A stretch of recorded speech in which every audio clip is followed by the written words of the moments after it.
toogal personnel bi au conseil d'administration donc muy Niabali Massané donc jox ko kàddu. Monsieur le président de la commission d'administration Khadim Gueye, messieurs les directeurs, monsieur le PCME, monsieur le MCD, messieurs les chefs de service, chers collègues, chers invités,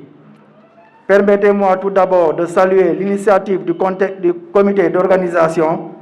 C'est à la fois un agréable devoir de vous féliciter et autre de vous remercier d'une telle initiative. Je vais ensuite m'adresser à vous, en particulier, monsieur Dr El Hadj Amadou Dieng, en me réjouissant de nombreuses appréciations qui ont accueilli votre nomination au poste de directeur d'un nouveau hôpital de niveau 2 par son Excellence monsieur Macky Sall. Comme directeur, vous avez les félicitations de tout le personnel du centre hospitalier régional Heinrich Luyckx de Diourbel. Monsieur le directeur, c'est à la fois un agréable devoir et un réel plaisir de vous souhaiter un bon départ et plein de succès dans vos nouvelles fonctions. En ce jour de départ, nous les agents de l'hôpital, nous voulons te dire que vous allez nous manquer. Merci, monsieur le directeur, pour les nombreuses réalisations que vous avez léguées à notre cher hôpital. Il s'agit, entre autres, l'ouverture d'un service de dialyse, la construction d'un SAU et acquisition de nouveaux guichets qui contribuent à la prise en charge rapide de nos patients. Monsieur le directeur, votre départ marque un grand changement pour tout le personnel. Bon vent à vous et bonne continuation dans votre vie professionnelle. kenn ci ñoom ci staff de direction bi wax dëgg indi moom it ay kàddu yu seede yi nga xam si moom la amoon compagnonnage avec monsieur le directeur. Donc nous allons laisser la parole donc au staff. Ainsi, cette présente cérémonie revêt un caractère multidimensionnel. D'abord, c'est la célébration d'une consécration d'un commis de l'État qui, après de bons et loyaux services, aurait le de succès, est remercié et décoré par ses pairs pour le travail accompli à la tête de cet hôpital. C'est aussi la rencontre du nouveau directeur en la personne de M. Bokar Sow avec son personnel pour la première fois, en vue de jeter les bases d'une collaboration mutuelle saine et pleine d'espoir pour le développement de notre outil de travail qui garantira un épanouissement du personnel et des usagers avec des conditions de travail et de séjour acceptables. Revenant sur le premier nommé, M. Dr El Hadj Amadou Dieng, nous essayons de partager avec l'assistance quelques témoignages du staff administratif. C'est tout le monde qui l'ont dit, hein, c'est pas moi, sur Dr Dieng pendant ces 5 années de collaboration. Dr Dieng, d'abord, c'est un bon manager, comme l'a dit tout à l'heure quelqu'un, qui sait faire mais qui préfère faire. Donc, mon madame Baye, ils sont là. Mais il préfère que vraiment que ses collègues, le staff, puissent lui faire ça. Donc c'est un bon manager, parce qu'en termes de management participatif, il faut vraiment faire. Dr Dieng aussi, c'est un directeur qui est attentif, mais aussi attentionné, qui est toujours à l'écoute de son entourage, mais aussi à l'écoute de tout le personnel de l'hôpital, en vue de brasser le maximum de propositions ou suggestions,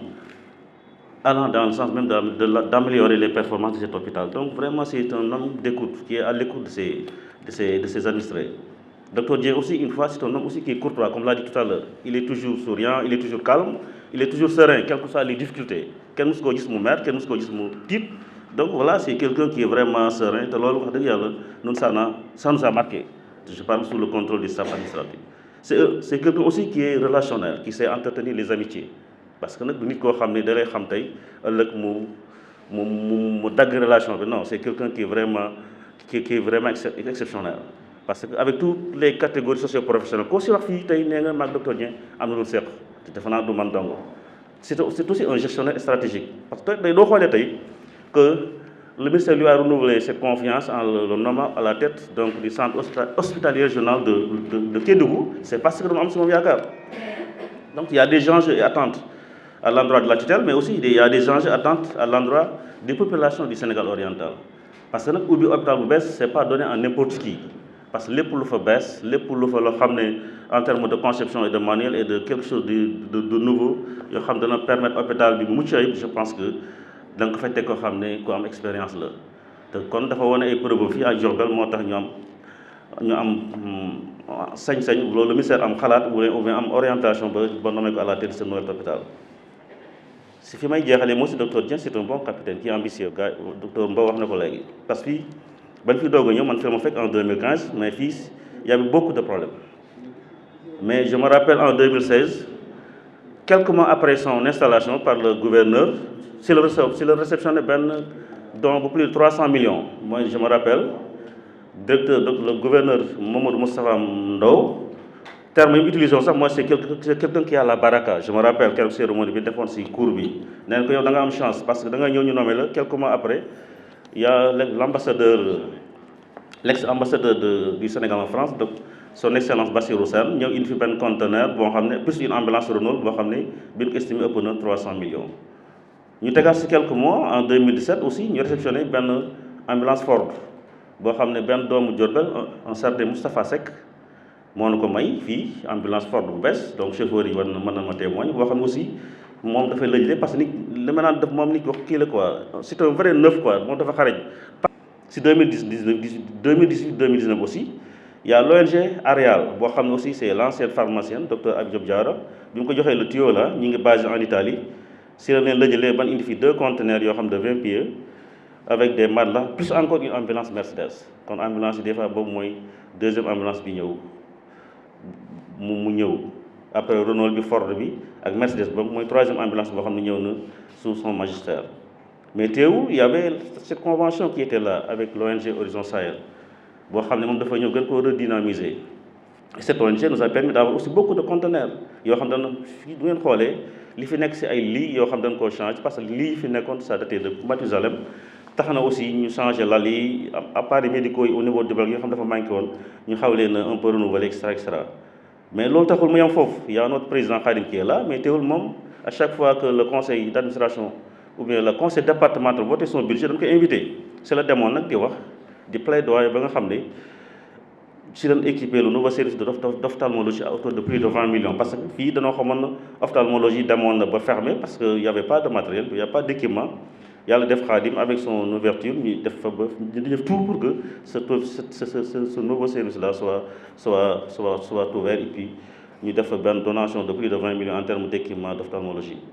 mais président Khadim yemul foofu avec le directeur si lañ équipé aussi construire ce nouveau SAU bi nga xam ne ça coûte plus de 90 millions.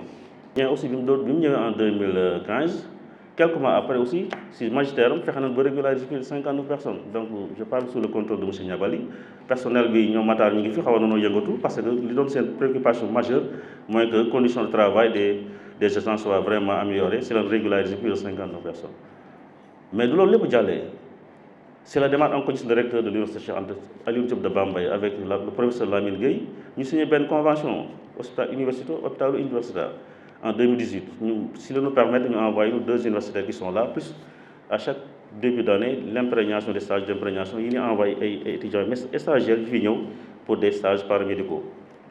bi loolu jàllee aussi wax dëgg yàlla am nañ aussi loo xam ne c'est l'appui de l'État dans le fonctionnement global de l'hôpital ce qu'on appelle les CPOM c'est les contrats pluriannuels d'investissement d'objectifs et de moyens mooy li nga xam ne koom-koom la parce que dañoo xool ne hôpital Diourbel li muy produire par mois ou bien par année mënut tabax brique tout ce que nous produisons parce que nous sommes recettes d'exploitation mënut jël en charge nos dépenses d'exploitation lépp lu ñuy produire par mois salaire la mën a gérer subvention d'exploitation du ñëwee nga si mën permettre nga def le fonctionnement global si ngay fay restauration bi cuisine ak le fonctionnement de la pharmacie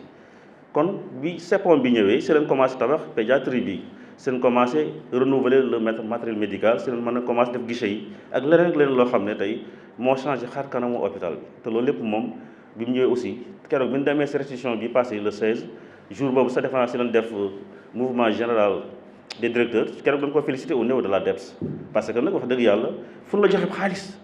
muy CPOM bi da nga wax fu ñu ko dugal plus des photos à l'appui te gestion bépp chaque année que Dieu fait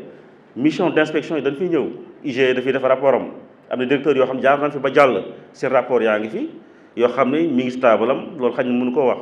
moom ARMP dafay ñëw xool fu marché yi dugg te loolu lépp wax dëgg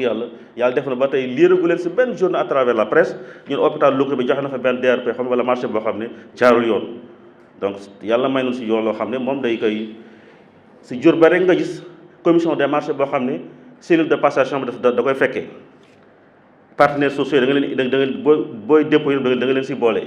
te tey yenn hôpitaux yi amul foofu c'est la commission des marchés uniquement qui s'en charge alors que fii moom tout est décentralisé pour plus de transparence kon loolu lépp lu ñëw aussi da nga fay fekk mais da ko gën a yokk pour jeexal rek si docteur El Hadji Dieng mënuma jeexal aussi sans formuler des vœux surtout di ñaanal kii nga xam ne moo fi bees di doog a ñëw muy monsieur Bocar Sow pour que lépp lu ñu yaakaar si moom yàlla na ko yàlla def parce que personnellement am nañ si moom yaakaar parce qu'on a besoin beaucoup plus de réussite beaucoup plus d'innovation par son magistère pour que aussi moom du ñëwee dafa war a yokk si xar mi karaw li naan apporter sa touche dans la construction de cet hôpital parce que nag Diourbel soxla nañ mu nekk un hôpital universitaire parce que tey y a l'université Alioune Diop de Bambey qui est là donc hôpital niveau 2 la nekk mais on a besoin que l'hôpital puisse un peu élevé d'un peu de niveau nekk un hôpital niveau 3 comme ni ko Touba nekkee te loolu c'est possible parce que il faut de l'innovation un peu mais di jeexal di ñaan aussi le directeur sortant comme ni ma ko waxoon rek que l'espoir placé en lui par les autorités du ministère ne soit pas vain parce que nag bu hôpital bu bees c'est gars yi dañoo am si yow yaakaar. Les années passées avec vous en qualité de collaborateur au sein de l'hôpital régional industriel de Diourbel doivent malheureusement prendre fin. Mais les liens tissés, eux, sont à l'épreuve du temps. Vous continuez votre mission de serviteur de l'État ailleurs, mais nous gardons en vous un manager avec un grand sens de l'écoute, ouvert aux critiques et suggestions de ses employés. Nous avons ensemble su relever des défis pour améliorer la qualité de l'offre de soins au sein de notre établissement, malgré les obstacles qui se sont parfois dressés sur notre chemin. Des moments difficiles, il y en a certes, mais le dialogue, la concertation, l'ouverture d'esprit dont vous avez fait vous ont permis de traverser ces eaux troubles sans y laisser de plume. J'ose espérer, et j'en suis convaincu, vous serez à la hauteur des espoirs placés en vous par la tutelle dans votre nouvelle fonction. Nous prions que le Tout-Puissant vous y assiste et vous donne les moyens de votre ambition. Au nom de la commission médicale d'établissement de l'hôpital régional de Diourbel, je vous souhaite plein de succès dans vos nouvelles fonctions et vous témoigne notre gratitude. Monsieur le directeur Bocar Sow, la commission vous souhaite la bienvenue à l'hôpital industriel de Diourbel et vous dit dalal jàmm. Accompagné sama frère sama collègue muy docteur Dieng ci bisam bii nga xamante ni mën nañ ko tuddee bisu au revoir di ko ñaanal maanaam fu mu jëm yaakaar bi nga xamante ni moom la kilifa yi am ci moom ba dénk ko hôpital boobu nga xam ne ni ñu ko waxee hôpital la buy door a tijji te mu nekk tamit ci région boo xamante ni dañ ko yàgg a xaar nit ñi am ci yaakaar bu rëy a rëy yaakaar boobu ñu am yàlla defal ko ci ndam yu kawe njortam kawe tamit njort ñi nga xamante ni ñoom ñoo ko dénk parce que comme ni ma ko waxee Kédougou ce sera la première fois muy entraîner hôpital régional te mu nekk zone boo xamante ni dafay couvrir non seulement Kédougou mais sous région bi yëpp lay couvrir parce que Kédougou dafa nekk région bu am frontière ak ñaari pays waaye su weesoo ñaari pays yooyu tey soo demee Kédougou di nga fa fekk lu ëpp juróom-ñeenti nationalité yoo xamante ni ñoom ñoo fa daje te ñoom yëpp Kédougou la ñuy fajoo centre de santé bi fa nekkoon nga xam ne moo doon def office d'hôpital régional fañ leen doon fajoo donc mu nekkoon besoin boo xamante ni population bi yëpp ñu ngi ko doon xaar sous région bi yëpp ñu ngi ko doon xaar ñu dénk ko loolu ñu koy ñaanal mu am ci ndam di tamit def quelques kàddu seede ci moom ci diir bu gàtt bi nga xamante ni bon yàgg naa ko xam nag comme ni ma ko wax sama frère la yàgg nañu daje ci yeneen i instance ci syndicalisme ak yeneen ma yàgg ko xam waaye ci lu ñu collaboré fii ci Diourbel hôpital régional Diourbel nekk sunu hôpital de référence mu wane ci disponibilité bu mat sëkk parce que man heure bu nekk laa koy woo ci ay problème mu malade ak ay problème mu référence mais heure boo ko woowee dina jël temps discuter ak yow fexe trouver solution ak yow ci problème yi ñu koy posé loolu ñu ko koy seedeel te di ko wax ne c'est des qualités yoo xamante ni en tout cas ñun ñu nekk en périphérie c'est des qualités que nous apprécions et nous vous encourageons à continuer ainsi parce que c'est quelque chose boo xamante ni collaborateurs yi soxla nañ ko mais population bi surtout soxla na ko di tamit ñaanal le nouveau directeur entrant di ko wax ne moom aussi yaakaar bu ñu am ba indi ko njaareem ñu ngi koy ñaanal yaakaar boobu bañ a tas ñu ngi koy ñaanal résultat yi mu def fu mu jógee mu def yu ko gën fii ci njaareem ba su fi jógee tamit mu nekk promotion ba feneen fu muy dem mu nekk loo xamante ni dañ ko ko njukkeele ci résultat yi yu rafet yu mu am fi muy jógee. Pour remercier vraiment docteur Dieng qui est j'allais dire notre njaatige parce que c'est lui vraiment qui nous a couvé ici au niveau de l'hôpital. C'est lui qui nous fournit bien sûr l'énergie pour pouvoir fonctionner. Vraiment docteur, nous vous remercions sincèrement vraiment de cette belle collaboration qui existe entre l'hôpital de Diourbel et le centre de maintenance. Et cette collaboration, bien entendu, c'est dans le cadre d'une convention que nous avons signée depuis plusieurs années, qui permet entre autres à nos étudiants de pouvoir bénéficier, bien entendu, des équipements lourds de l'hôpital. Et j'avoue que c'est un apport considérable au niveau de nos enseignements pédagogiques. Il est difficile d'avoir, bien entendu, un scanner ou bien une installation de production d'oxygène ou bien de dialyse. Et sur tous ces équipements-là, vraiment, nos étudiants ont la possibilité d'y intervenir dans le cadre de leur formation. Je crois récemment aussi, toujours dans le cadre de la collaboration, nous avons eu à installer ensemble un incinérateur. Donc c'est un de nos partenaires qui a bien voulu donner gracieusement cet incinérateur-là à l'hôpital, toujours dans le cadre de la collaboration. Donc si je cite les différentes activités, en tout cas qui lient l'hôpital et le centre par le biais de monsieur le directeur, je serai là peut-être jusqu'à demain.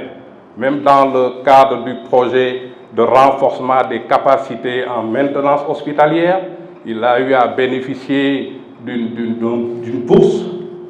C'est pourquoi, comme vous l'avez dit tout à l'heure, il est devenu un grand manager, vraiment dans tous les domaines. Voyez. Et bien vraiment, nous lay ñaanal fa nga jëm ñu koy waxati ci olof dàq fi noonu la yàlla jiitu la fa aar la may la ci ndam parce que vraiment par votre discipline, votre style, parce que vous nous avez beaucoup inspiré. Ce n'est pas parce que ay nit dañuy ànd nii rek mais bu ñu àndee kenn ku ne da ngay jéem a xool li nga mën a jëli ci sa borom pour mën a progresser. Voyez. Donc vous nous avez beaucoup inspiré et ça nous a permis vraiment de redresser beaucoup de choses au niveau de la maintenance. Voyez. Sa disponibilité, ça c'est sans faille. Donc monsieur Dieng vraiment gàcce ngalaama ñoo ngi lay ñaanal jàmm fa nga jëm vraiment nga am nga liggéey fa am ci ndam et je crois que si vous continuez avec cette méthode, ce style de concertation, de transparence, je crois que vous allez réussir sans faille. Directeur bu bees bi aussi ñoo ngi lay ñaanal jàmm pour que vraiment jalons yi ñu mettre déjà sur la table nu mun ci continuer pour que docteur Dieng mébét ba mu amoon entre le centre et l'hôpital vraiment ñu mën ko àggale ci jàmm. Je vous remercie. jërëjëf Makhtar asalaamaaleykum mbooloo mi ñu ngi leen di nuyu bu gën a sell si àjjuma ji di wax ni rek Makhtar wax na ko dina xaw a jafe mais daañu jéem monsieur le président du conseil d'administration ñu ngi lay nuyu di la jox sa wàccuwaay mais dama bëggoon ci tàmbale bi ma souhaiter les meilleurs vœux pour 2021 ñu ñaan yàlla rek mu defal ñu année bu gën 2020 bi parce que 2020 bi quand même metti woon na trop ak mbas mi nga xam ni mi ngi ci àdduna bi dañu ñaan yàlla ci 2021 bi mu jëlee ko fi di nuyu autorités yi nga xam ni ñoo placé woon confiance ci ñun en premier le président de la République parce que ñun directeurs yi nag moom moo ñuy nommé dañ koy jaarale également ci ministre de la santé et de l'action sociale di wax ni loolu confiance la te confiance bi également suñ ko renouveler dañuy sant yàlla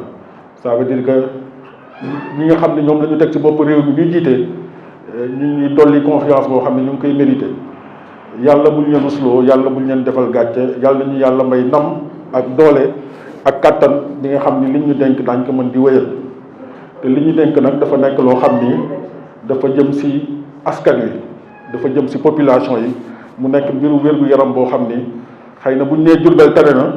dañu jàpp ni Kédougou foofu la gën a méttee docteur Moussa Ndiaye wax na ko léegi parce que moom nekkoon na fa xam na la fa xew donc ñu ngi leen di sant di leen gërëm ñoom ñi nga xam ni ñoo placé seen confiance ci ñun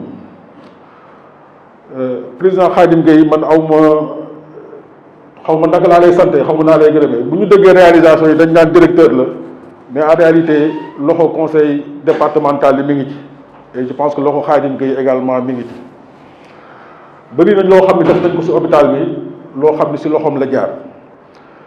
bi ci gën a mag te am ci solo mooy SAI bi nga xam ne defal nañu ko mu nekk loo xam ni jafe-jafe yi nga xam ne moom la Diourbel am ci wàllu service d'accueil des urgences da koy régler dañu ñaan yàlla rek bokkar ubbi ko ba mu démarrer pour que jafe-jafe yi ñu mën a am ci prise en charge des urgences bi hôpital mun ko dépasser mu nekk service bu mucc ayib boo xam ni également dafa nekk aux normes de mën a régler également tout ce qui est urgence te defe naa li jiitu loolu yemul foofu parce que indi na fi machine boo xam ni ci buanderie bi la indi na fi machine boo xam ni autoclave la boo xam ni moom la ñuy stériliser te su ma jógee foofu également mën nañ ci boole loo xam ni ophtalmo bi daanaka dañ ko équipé ba mu mat sëkk te appareil bi nga xam ni moo ci xawoon na manqué sax ñuy wax champ visuel laaj na ma ay facture pour mën ci avancer en tout cas président Khadim merci beaucoup de l'accompagnement et je pense que on n'a pas regretté quand même le fait qu'on a compagnonné ensemble durant tout ce temps ñu ngi lay dénk également monsieur Bokar Sow bi nga xam ni moo ñu wuute fii ci hôpital Diourbel di sant également les usagers damay jox sant bi ma jox ko paakan mu jàllaleel ma ko ci usagers yi et je pense que moom tam suñu collaboration rafet na damay faral di wax ni bu ñu fi nekkee en tant que directeur c'est parce que usagers yi moo ñu fi bàyyi te lu ñu mën a def également pour mën leen jàppale pour mu gën a oyof ci ñoom dañ ko war def te loolu mooy suñu cër parce que ñoom bu ñu kontaanul bu ñu amul satisfaction suñu liggéey amul njëriñ quel que soit par ailleurs lu ñu mën a def parce que ñoom ñoo ñuy juger et dañuy ñaan yàlla également ñu ñuy juger favorablement ñuy bàyyi xel également ci la ñuy def ak la ñuy wax parce que ñoom tam bu ñu amul sentiment de satisfaction day mel ni effort yi ñuy def yëpp amul solo monsieur le médecin chef de district Moussa Ndiaye ñu ngi lay nuyu également di la jox sa wàccuwaay di dégg kàddu yi comme ni nga ko waxee yow ay frère lañu mais dégg nañu wax ji ñëw na ba sama bureau jox ma ay conseils parce que Kédougou dëkk bu mu xam la def na fa ñeent ba juróomi at liggéey fa nekkoon fa MCD jóge fa ñëw Diourbel donc population ba ak lam fa xam wax dëgg yàlla ñëw na baaxee na moom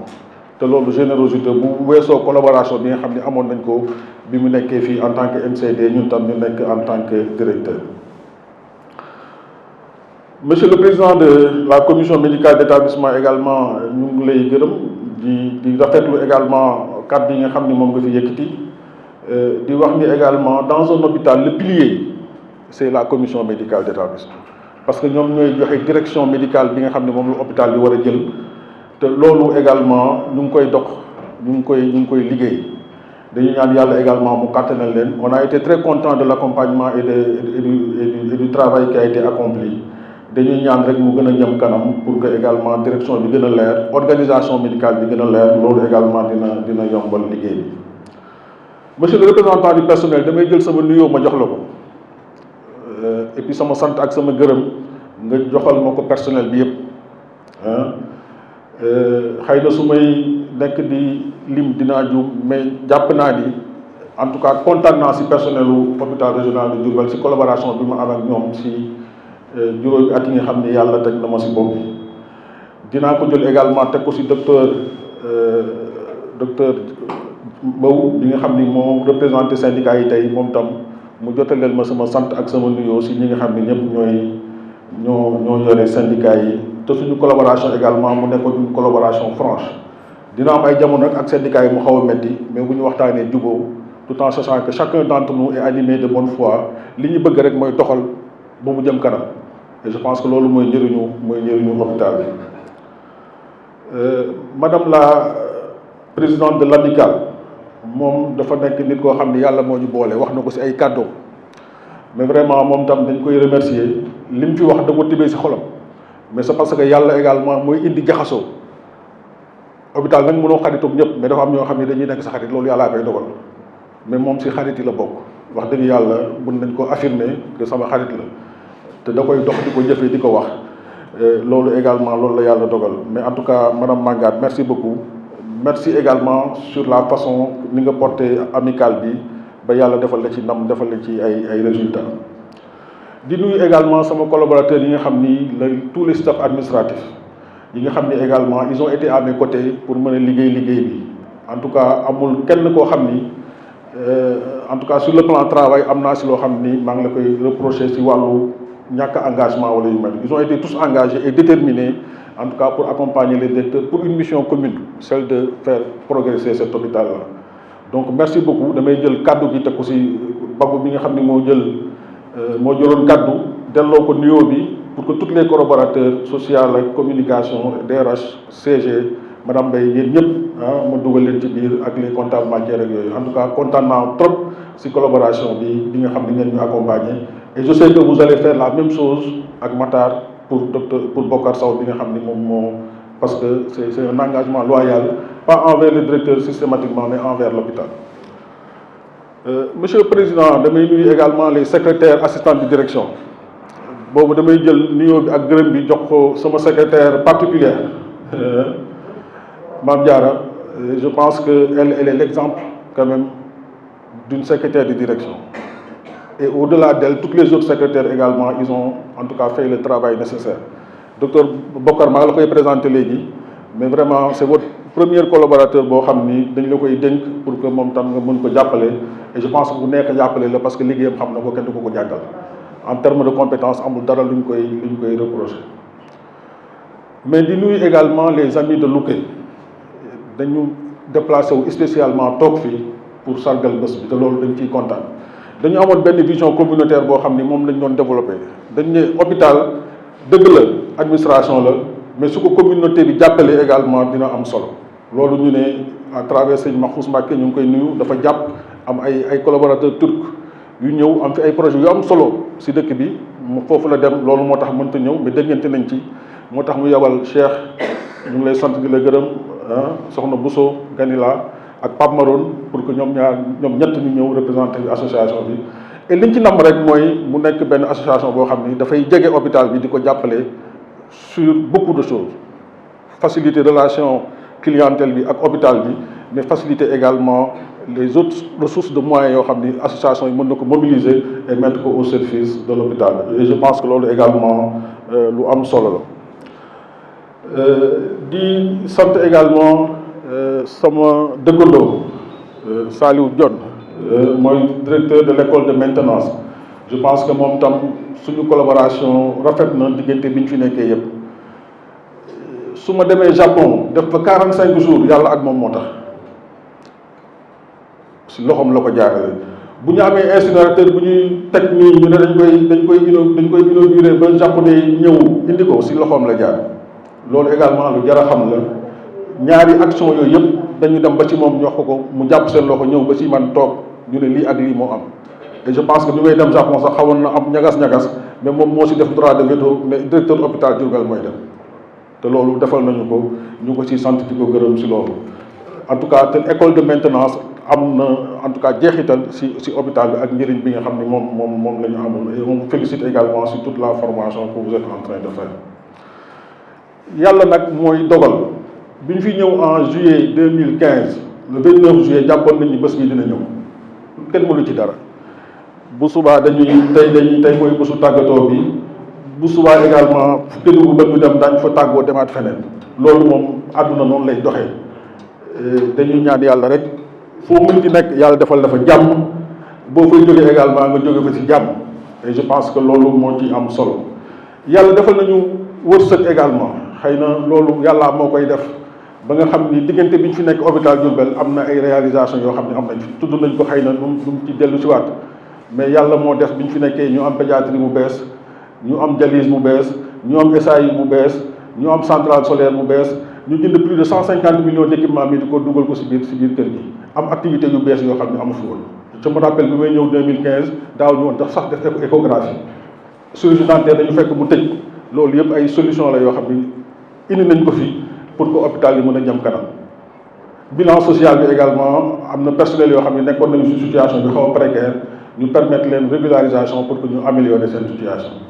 mais loolu c'est une continuité de l'administration loolu mooy suñu cër loolu mooy suñu liggéey xaaruñu si félicitation bu ñu demee feneen tamit bu ñu fa mënee def leneen loolu lañ fay def parce que c'est le travail régalien du directeur dañu ñaan yàlla rek mu jàppale ñu ak suñu perspicacité ak suñu engagement pour que solution yi ñu wut mu mën di sotti parce que solution nag soo koy wut mën na bañ a sotti te ñi koy sotteel parfois mooy ñi lay jàppale ñu mel ni président conseil d'administration ñu mel ni ñeneen ak ñeneen ñu mel ni association yi ngay jëflanteel ñoom tam ñu lay jàppale si loolu te loolu également je pense que yàlla def na ko mais di nuyu également en tout cas les amis de la presse je pense que ñoom tam am na rôle bu rafet bu ñuy jouer je pense que également ku mel ni Gora Kane ku mel ni Mor ñoom vraiment dañu nekk des collaborateurs de l'hôpital également loo xam ni parce que ñun bu ñuy def te duñ ko fësal daanaka du am njëriñ et je pense que ñoom ils sont derrière l'hôpital pour que à chaque fois ñu am réalisation bu bees ñoom ñu ñëw wax ko nit ñi xam ko te loolu également dafay faciliter suñu communication à travers la cellule de communication bi nga xam ne moom la ñuy accompagner. dafa am koo xam ne nag moom sama sañoon maa ngi koy wax Bokar ne ko jot nañ fi ay conteneurs tudd nga Bassirou Sène mais dafa am beneen Bassirou Sène boo xam ne bokkul ak ambassadeur dafa amoon yéene si bés bi nga xam ne moo doon bésu passation bi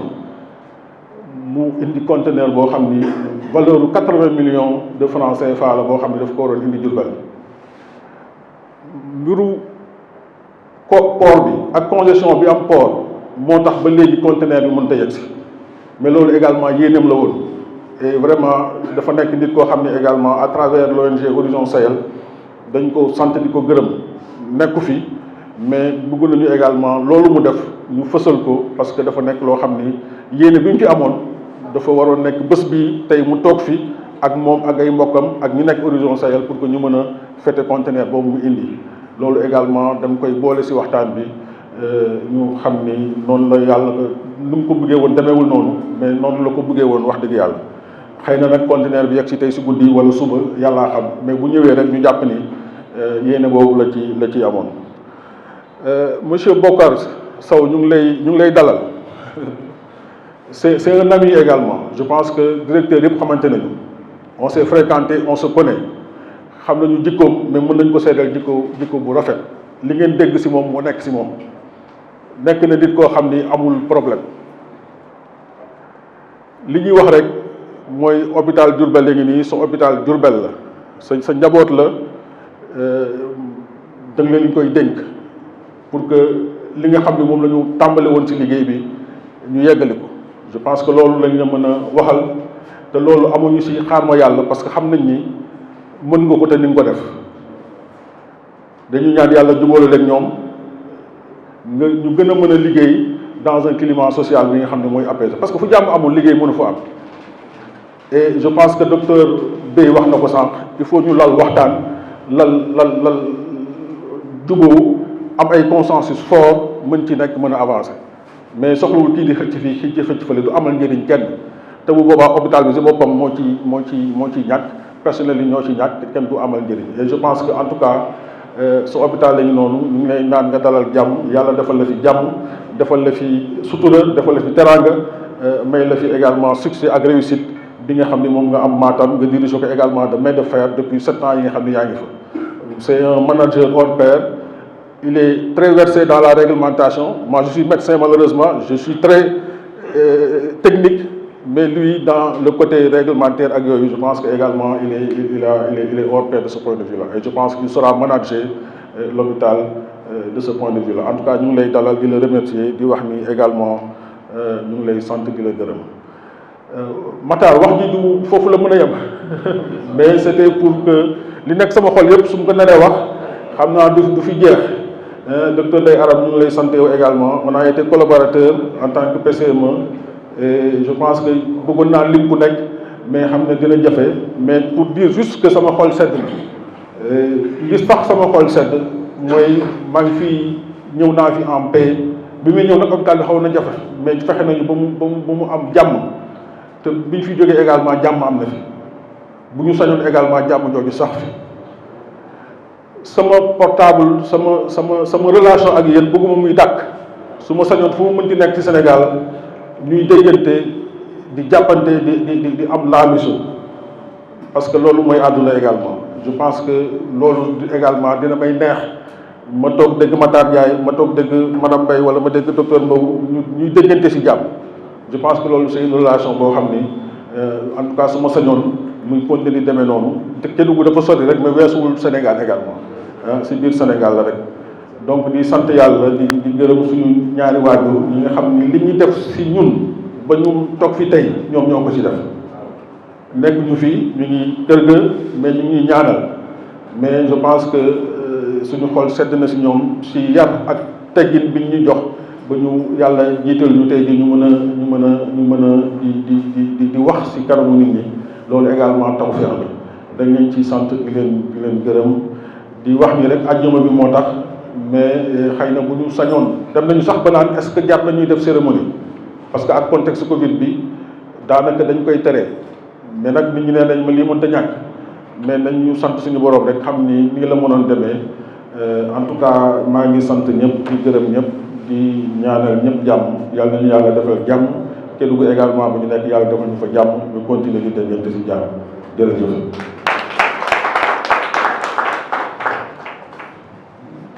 fas yéene noo ànd ak yow laxasaayu comme un seul homme pour effectivement que l'hôpital de Diourbel continue à émerger te am na ci yaakaar bu baax a baax comme ni ko ñëpp waxee ci dégg-dégg yi ci expérience yi ci jaar-jaar yi kon tey buñ la joxee hôpital bu toll nii hôpital Louga qui n'est pas un petit hôpital de par son âge et de par ci jaar-jaar yi kon jàpp nañ ni. jërëjëf salaamaaleykum mbooloo mi maa ngi leen di nuyu yéen ñëpp président conseil d'administration maa ngi lay nuyu MCD maa ngi lay nuyu directeur docteur Dieng maa ngi lay nuyu PCMO yow tamit maa ngi lay nuyu yéen ñi fi nekk ñëpp ku ci nekk maa ngi lay nuyu ci titre bi nga fi toogee ci sa tur ak ci sa sant je pense que man bi ma fi xëy ci suba di jël ci service bi bokkuloon ci sama programme waaye mbégte la tamit pour ma fekkee ko parce que xel mu dal laa am fu mu nekk nii parce que ñëw naa ci hôpital boo xamante ni bokkul ak fa ma jógee fu ma jógee maa fa tàmbali lépp fii nag tabax bu taxaw la daanaka yokk ay mur rek lay def donc amaan na bu si ñëpp jàppee mooy gën a yomb fi ma jógee beneen bi mooy maa ngi ñaanal aussi docteur Dieng ci fu mu jëm yàlla defal ko fa ndam bu ànd ak mucc ak muccule je pense que démarrer hôpital moom yomb na yombul li ci neex daal mooy ci néeg ba nga nekk ku fa dugg yaa ko fa dalal loolu daal mooy li neex ci démarrer hôpital bokkul ak man mi nga xam te nag dama ñëw war a nekk gànnu ñëpp je pense que ñaar yooyu loolu moo leen di wutale bu loolu weesoo maa ngi sant aussi personnel bi fi ne je pense que dégg naa ñaan yi te di wax yàlla na ko yàlla nangu bi nag day ànd ak ñun ñëpp ñu jàpp ci je pense que tool bi suñ ko góobee maa ko moom waaye góob bi mu ngi tegu ci nekk ci ni nga taxawee ci waaro je pense que ñëpp seen taxawaay bu rafetee waar wa rek góobu dina rafet li ci des nag moom man seen gan la li ma fi indi mooy gunge leen ci li ngeen doon jëf ak Dieng te ñu bañ ci wàññi dara nag je pense que li mu fi wax rafet na yàlla nañu yàlla jàppale ba ñu mottali ko yàlla jubale ñu dëppale suñu xol defal ñu si ndam ci li ñu sum jërë ngeen jëf. mooy climat social bi nga xam si moo am ci hôpital bi. PCMO ñu jaar ci conseil d'administration bi yaakaar naa ni boobu ak léegi kon nag loolu. jërëjëf Makhtar salaamaaleykum mbokk yi maa ngi leen di nuyu di jiital ci nuyoo bi directeur Dieng docteur Dieng directeur Bokar Sow di nuyu médecin district Ndiaye bi fi nekk di nuyu directeur école formation maintenance di nuyu médecin yi chef de service yi personnel médical personnel administratif association yi yépp yi fi nekk ñu bokk tool bi muy toolu hôpital Diourbel bisu tey bi bisu jàmm la bisu mbégte la bisu sag la loolu moo tax ma jàpp ñëw fekke ko bisu jàmm la bisu mbégte la bisu sag la fekke ko pour manifester déclarer témoigner remerciement ak contenté bu conseil d'administration bi am ci docteur Dieng bi dem dëggal ko ne ko au nom du conseil d'administration ñu ngi lay sant ñu ngi lay gërëm di la sant di la gërëm ci collaboration bu leer bi am suñu diggante ci dialogue bu sincère bi am ci débat bu am importance bi ñu daan def fii te amul benn parti pris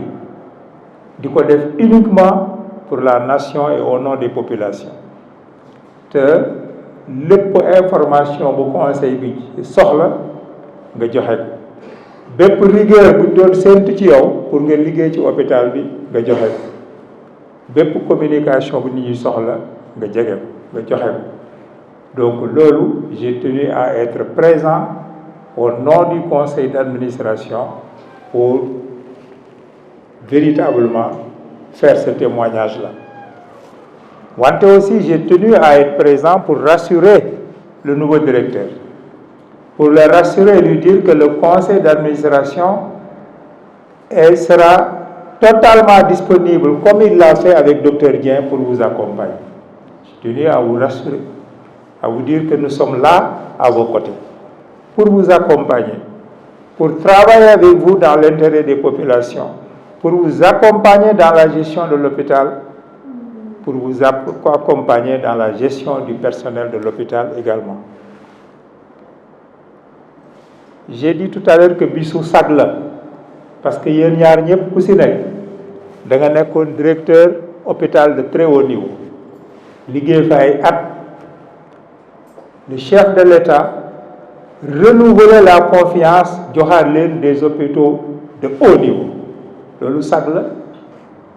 moo tax ma ne bisu sag la c'est une fierté pour vous et pour vos familles, pour vos proches, d'autant plus que vous œuvrez dans un domaine qui est fondamental pour la nation, le domaine de la santé. Vous êtes des soldats, le personnel médical constitue, et aujourd'hui le monde le découvre. Et on a dû le découvrir depuis très longtemps, mais on vient de s'en rendre compte qu'en réalité, les véritables soldats de l'univers, ce sont ceux qui s'occupent de notre santé. C'était important et aujourd'hui, je pense que le monde entier le découvre. Kon di ngeen yoroon hôpital yu am solo ñu jëlee leen fa yóbbu leen ci yeneen hôpitaux yu am solo muy sag di fierté mais aussi de grands défis vous attendent. Fierté mais défis, plusieurs défis dans un contexte de difficultés et de contraintes pour chacun d'entre vous. Pour Dr Dieng, difficulté. Pour Bokar Sow, difficulté aussi. d'ordre international et d'ordre national. D'ordre international parce que ça arrive au moment où nous sommes confrontés à une pandémie, une maladie qui a fini presque de terrasser le monde. Puisque quand, aujourd'hui, les États-Unis disent qu'ils connaissent aujourd'hui la plus grande crise que les États-Unis n'aient jamais connue depuis 1930, 90 ans de développement de puissance, les États-Unis aujourd'hui connaissent la plus grande crise qu'ils n'aient connue dans le monde. Et pourtant, les États-Unis ont fait la guerre au Vietnam. Pourtant, les États-Unis ont fait la guerre mondiale. Pourtant, les États-Unis ont connu des crises financières de très haut niveau il y a encore moins de 15 ans. Mais malgré tout cela, c'est le corona qui vient aujourd'hui de mettre pratiquement les États-Unis à genoux. La plus grande puissance mondiale. Donc, contexte, difficulté internationale, d'ordre national. Difficulté d'ordre national aussi, puisque malgré tout, si ce sont ces pays-là qui traversent ces difficultés, ces pays développés, à plus forte raison nous, qui sommes encore des pays en voie de développement. Donc, difficulté d'ordre national. Vous allez gérer des hôpitaux dans un contexte national également difficile. Vous partagez les mêmes contraintes régionales. Deux régions. Certes, vous avez la région qui aujourd'hui est la troisième région la plus peuplée du Sénégal, mais marquée par un niveau de pauvreté encore important. Quand il y a la pauvreté, la gestion de la santé est difficile, parce que les populations n'ont pas suffisamment les moyens. Ce même niveau de pauvreté se reflète également à Kédougou. On parle d'or à Kédougou, mais l'or, c'est pour les compagnies. L'or, ce n'est pas pour les populations là-bas. Donc lui aussi, il va dans un contexte extrêmement difficile. Et chacun a un défi important. Vous avez un défi d'intégration sous-régionale. Quelqu'un l'a dit tout à l'heure. Vous allez être obligé non seulement de vous occuper des populations sénégalaises, mais aussi des populations maliennes, guinéennes, gambiennes, bissau-guinéennes. Vous avez le défi d'être un acteur intégrateur africain. Et ce défi-là, vous allez l'avoir dans le cadre de la gestion d'un nouveau hôpital, d'un hôpital neuf. Défi de conserver cet outil, défi de le développer, défi de faire en sorte que les attentes des populations, mais surtout du gouvernement, du chef de l'État, soient en tout cas satisfaits par rapport à cet outil neuf qu'on met à votre disposition. Mais docteur Sow, vous avez aussi un grand défi. Vous avez dit tout à l'heure que oui, vous arrivez dans un hôpital peut-être où beaucoup de choses ont été faites et qu'il ne vous reste qu'à terminer. Il vous reste un grand chemin à finir. Il vous reste à achever ce grand projet de faire de l'hôpital de Diourbel un centre hospitalier universitaire. Et vous avez un grand défi parce que vous allez être confronté à une très grande concurrence. C'est les hôpitaux de Touba. Une grande concurrence. Vous allez œuvrer, on a dit tout à l'heure que vous êtes un grand manager. Vous allez œuvrer en tant que manager dans un contexte de concurrence extrêmement difficile. Parce que vous allez avoir en face la ville de Touba. Vous allez avoir en face les deux grands hôpitaux de Touba, dont celui qui va s'achever sera le plus grand hôpital du Sénégal et le mieux équipé au Sénégal. Ensemble avec vous, nous devons lutter pour que l'hôpital Henri Blipke de Diourbel ait sa place au niveau de cette région-là, au niveau de cette nation. Pour que l'hôpital de Diourbel soit une référence. Et nous devons nous battre pour cela. Nous avons une faculté de médecine qui a été créée ici, qui est en 4e année. Mais je le dis toujours, soyons vigilants Diourbellois. Soyons très vigilants. Cette faculté de médecine est à Diourbel, mais aujourd'hui, elle suscite la convoitise des hôpitaux qui nous entourent. Et nous devons nous battre pour que cette faculté se développe, soit ancrée à Diourbel, mais surtout nous devons nous battre pour que la jonction de la faculté et de l'hôpital devienne une très forte réalité. À partir de ce moment-là, c'est terminé. Et une fois que Diourbel sera un centre hospitalier universitaire, nous n'aurons plus rien à craindre de l'hôpital de Touba. Si Saint-Louis aujourd'hui est devenu un hôpital sous-régional, si les Mauritaniens viennent se soigner à Saint-Louis, les Maliens, les Burkinabés viennent à Saint-Louis, c'est pourquoi? Parce que l'hôpital de Saint-Louis est un hôpital universitaire avec au moins une dizaine de professeurs qui ont leur cabinet là-bas. C'est un hôpital de référence. C'est cela que nous devons viser nous aussi.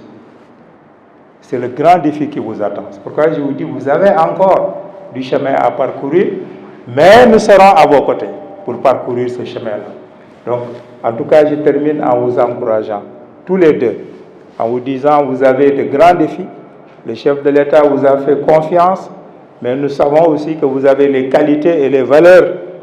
pour satisfaire cette confiance-là. Je voudrais terminer par m'adresser au personnel,